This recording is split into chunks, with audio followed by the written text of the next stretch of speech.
నుంచి మిత్రదేశంగా ఉంది. అసలు అవును. ఇప్పుడు ఈ ఉద్రిక్తతలు ఆ రెండు దేశాలకి మధ్య, ఈ రెండు అగ్రరాజ్యాలకి మధ్య భారత్ అటు సంధి చేకూర్చే అవకాశం ఉంటుందా? అట్లా సంధి చేసే ప్రయత్నం ఏమైనా చేస్తుందంటారా? లేదండి. అది ఖచ్చితంగా అందులో గనక మనం సంధి చేసేటువంటి ప్రయత్నంలో గనక మనం వెళ్ళినట్లయితే ఖచ్చితంగా ఒక వర్గానికి మనం దూరం అవ్వాల్సి ఉంటుంది. దాని ద్వారా మన యొక్క వాణిజ్య ప్రయోజనాలను కూడా మనం కోల్పోవలసినటువంటి పరిస్థితులు ఏర్పడతాయండి. ఆ పని చేయడానికి మనకి ఐక్యరాజ్య సమితి మరియు ఈ యొక్క మిగిలినటువంటి అగ్రరాజ్యాలు ఏదైతే ఉన్నాయో అవన్నీ కూడా తీసుకుంటాయి. కాకపోతే భారతదేశం అనేటువంటిది ఖచ్చితంగా యుద్ధం వైపు అడుగులు వేయకూడదని వాళ్ళకి నచ్చ చెప్పడానికి ప్రయత్నిస్తుంది, వీళ్ళకి నచ్చ చెప్పడానికి ప్రయత్నిస్తుంది తప్ప ప్రధానమైనటువంటి పాత్ర భారతదేశం మాత్రం పోషించదు. కారణం ఏంటి అంటే ఖచ్చితంగా ఒక వర్గానికి మనం శత్రువులుగా మారేటువంటి అవకాశం ఉంటుంది. దాని ద్వారా ఎదుగుతూ ఉన్నటువంటి భారతదేశము లేనిపోయినటువంటి శత్రుత్వాన్ని తెచ్చుకున్నట్టు అవుతుందండి. ఇది ఇలాంటి పరిస్థితులు మన శత్రు దేశాలకి, ఇటు చైనాకి అటు పాకిస్తాన్ కి కూడా అనుకూలమైనటువంటి పరిస్థితులు సృష్టించేటువంటి అవకాశం ఉంది. కాబట్టి మనం చాలా బ్యాలెన్స్డ్ గా ఇటు పూర్తిగా ఖండించకుండాను, ఇటు పూర్తిగా సమర్థించకుండాను మనం ఆ బ్యాలెన్స్డ్ వేలో వెళ్ళిపోవడానికి మనం ఆ మధ్య మార్గాన్ని పాటించడమే ప్రస్తుతం మన భారతదేశానికి ఉన్నటువంటి సరైనటువంటి విదేశాంగ విధానం అని చెప్పేసి నేను అనుకుంటున్నాను. కారణం ఏంటి అంటే ఏ ఒక్క సైడ్ వెళ్ళినా సరే భారతదేశానికి నష్టమే కలుగుతుంది. అదే విధంగా వేరే వాళ్ళ శత్రుత్వాన్ని తీసుకొచ్చి మన నెత్తిని పెట్టుకున్నట్టు ఉంటుందండి. ఓ రకంగా చెప్పాలంటే మనం ఆఫ్ఘనిస్తాన్ లో కూడా ఇలాంటి సంయమన పద్ధతినే మనం పాటించాము. సో అలాగే మనం ఈ యొక్క విషయాల్లో కూడా సంయమనాన్ని పాటిస్తూ బ్యాలెన్స్డ్ గా ముందుకు వెళ్ళవలసి ఉంటుంది. అంటే మీరు చెప్తున్నారు ఐక్యరాజ్య సమితి అంటున్నారు, అంటే ఇప్పుడు ఈ పరిస్థితులు తలెత్తాయి కదా, రెండు దేశాలు ఒకళ్ళపైన ఒకళ్ళ డ్రోన్లతో విరుచుకుపడుతూ ఉన్నారు, అంతర్జాతీయంగా అనేక దేశాల మధ్య యుద్ధాలన్నీ జరుగుతున్నాయి. ఇదంతా కూడా ఐక్యరాజ్య సమితి ఫెయిల్యూర్ కాదంటారా? ఖచ్చితంగా ఫెయిల్ అయిందండి. ప్రస్తుతం ఉన్నటువంటి పరిస్థితుల్లో అది ఖచ్చితంగా ఫెయిల్ అయింది. కారణం ఏంటి అంటే ఇక్కడ ఎవరైతే ఐక్యరాజ్య సమితిలో వీటో పవర్ ఉన్నటువంటి దేశాలు ఉన్నాయో ఆ దేశాలే ఒక వర్గం వైపు చేరుకుపోవడం అనేటువంటిది ప్రధానమైనటువంటి కారణం అయిందండి. సో రంగా చెప్పాలి అంటే ఐక్యరాజ్య సమితి వీళ్ళు అనేటువంటి విషయాన్ని మనం అర్థం చేసుకోవాలి.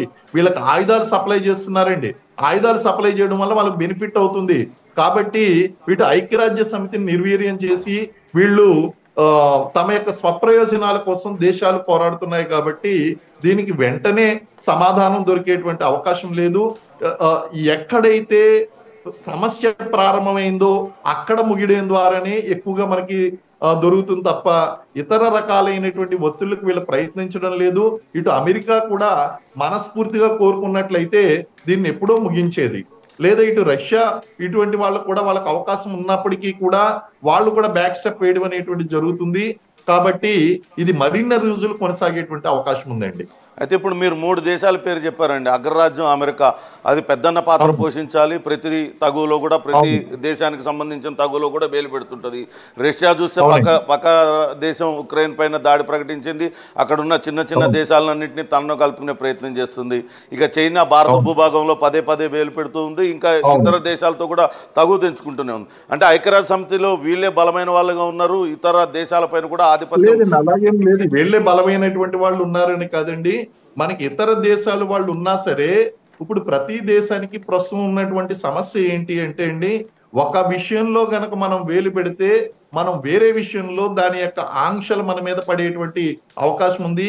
వేరే దేశాల నుంచి వచ్చేటువంటి ఆ యొక్క ప్రయోజనాలు అనేటువంటివి ద్వైపాక్షిక ఒప్పందాల మీద ప్రభావం చూపించేటువంటి అవకాశం ఉంది. కాబట్టి ఇతర దేశాలు అనేటువంటివి పెద్దగా పాత్ర పోషించట్లేదండి. ఇప్పుడు మన భారతదేశాన్ని మనం తీసుకుందామండి.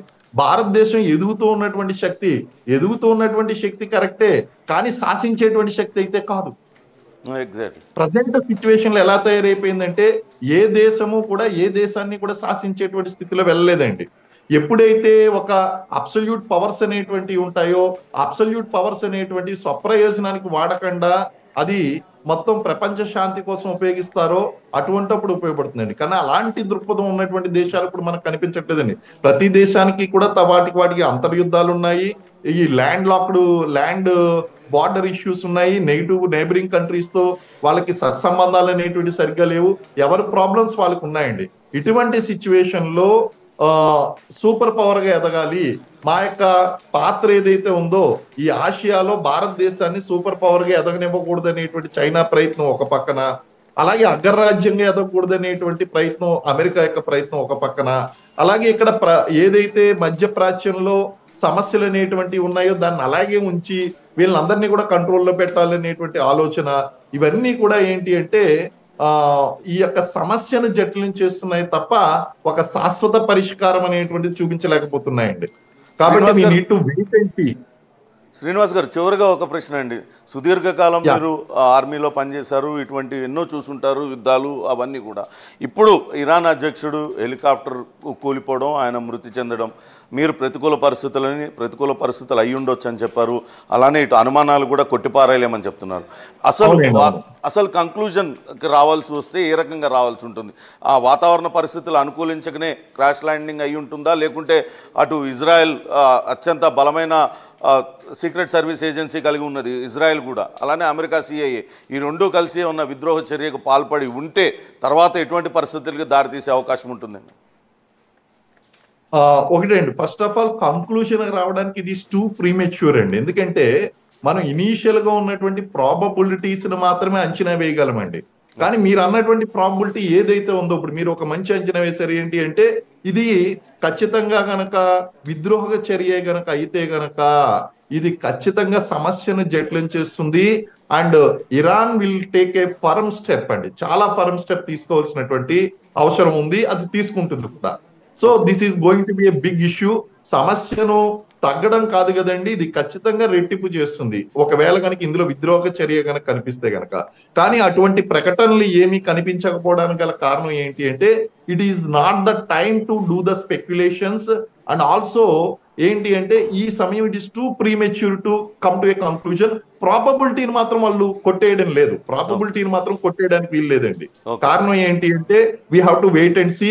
మీరు అన్నట్టు విద్రోహ చర్య అయితే మాత్రం ఈ సమస్య మాత్రం మరింత జటిలమయ్యేటువంటి అవకాశం ఉందండి. Okay sir, thank you Srinivas garu. Thank you sir, thank you very much sir.